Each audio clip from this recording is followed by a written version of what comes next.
কালকের India versus south Africa match আমরা সবাই দেখেছি।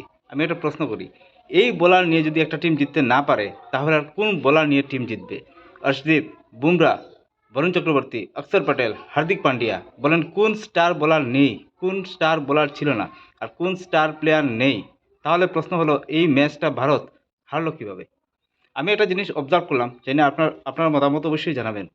কালকের যে ক্যাপ্টেন্সি, এই একটা ক্যাপ্টেন্সি আমরা সূর্যকুমার যাদবের তরফ থেকে আমরা একটা পুয়ার ক্যাপ্টেন্সি দেখতে পেলাম। কালকের যে ম্যাচটা ছিল বা কালকের যে ফিল্ড যেটা ছিল, খুব হার্ড ফিল্ড ছিল। আমরা দেখেছি মানে অনেক বাউন্ডারি হয়েছে। সাউথ আফ্রিকান প্লেয়াররা অনেক চেষ্টা করেছে বাউন্ডারি আটকানোর, ইন্ডিয়ান প্লেয়াররাও অনেক চেষ্টা করেছে, কিন্তু বলের স্পিড এত বেশি ছিল যে কোনোভাবেই বাউন্ডারি আটকানো যাচ্ছিল না। এই পিচে, হার্ড পিচে যত বেশি স্পিডে বল করবেন তত বেশি কিন্তু রানের চান্সেস বেশি।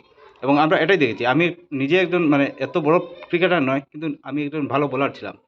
বোলারের একটা জোশ সবসময় থাকে যে যদি একটা ব্যাটসম্যান খুব ভালো ব্যাটিং করে তাহলে বোলাররা কী মনে করে, আমি যাব এত ফাস্ট একটা বল করব, স্টাম্প উড়িয়ে দেবো, ইনজিওর করে দেবো, এরকম একটা মেন্টালিটি থাকে বোলারের। কালকে যখন অর্শদীপ এবং বুমরা বারবার স্পিডে বল করার চেষ্টা করছিল, বারবার কিন্তু ওদের বল ফুলটস হচ্ছিল। এই জায়গাতে পুয়ার ক্যাপ্টেন্সি একটা দেখতে পেলাম আমরা সূর্যকুমারের। ভালো যদি ক্যাপ্টেন হতো তাহলে সূর্যকুমার যাদবের মানে দায়িত্ব ছিল সেটা বোলারকে বোঝানোর যে এই হার্ড পিচে বল স্লো করার, যত বেশি মানে বল স্লো আসবে ব্যাটের মধ্যে তত ব্যাটসম্যানদের এফোর্ট লাগাতে হবে। কালকে কি দেখলাম, যত স্পিডে ব্যাটের মধ্যে বল আসছে তত বেশি রান হচ্ছে।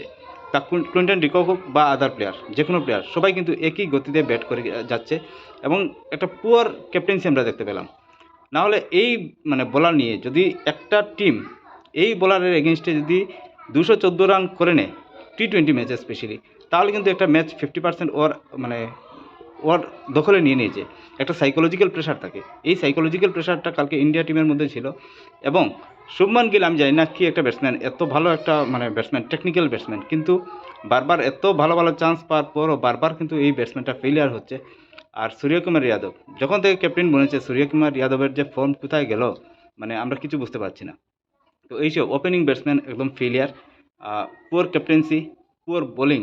তো এইসব কারণ ছিল আমার মনে হয়, না হলে কালকের ম্যাচ ইন্ডিয়া হারার কথা নয়। আসলে এই টিম নিয়ে কোনোভাবেই একটা টিম হারার কথা নয়। যদিও এটা সত্য যে মানে সাউথ আফ্রিকাও কিন্তু এখন একটা স্ট্রং টিম। আমরা কোনো দুর্বল টিমের সাথে খেলছি না, ভালো একটা টিমের সাথে খেলছি। তাহলে আমার কথা হলো, এত ভালো যখন একটা টিমের সাথে খেলছি তাহলে এই পারফরমেন্স কেন? আর সবচেয়ে বড় কথা হলো, গেম প্ল্যান কোথায় ছিল? এক একটা বোলারের, জসপ্রীত বুমরা হোক, হার্দিক পান্ডিয়া হোক বা অর্শদীপ সিং, আমরা ফাস্ট বোলার ইকোনমি কত দেখলাম? 11, 13, 14, 10-এর উপরে সবার। তো আমার যদি প্রাইম বোলার যদি একটা দলের 13, 14 করে ইকোনমি দেয়, এভারেজ থাকে, তাহলে কোন বোলার আটকাবে? শিবম দুবে আটকাবে নাকি? শিবম দুবে তো পার্ট টাইম প্লেয়ার, কী করবে সে? কিছু করার নেই। আমাদের মানে ফাস্ট বোলাররাই ফেলিয়ার, এবং ফাস্ট বোলারটাকে কন্ট্রোল করার, গাইড করার দায়িত্ব ছিল সূর্যকুমারের, সেটা সূর্যকুমার করতে পারেনি, সবচেয়ে বড় কথা এটা। তো এইসব কারণের জন্য আমার মনে হয় কালকে যে ইন্ডিয়া ভার্সাস সাউথ আফ্রিকার ম্যাচ আমরা হারলাম, নাহলে কিন্তু এটা হারার কোনো কথা নয়।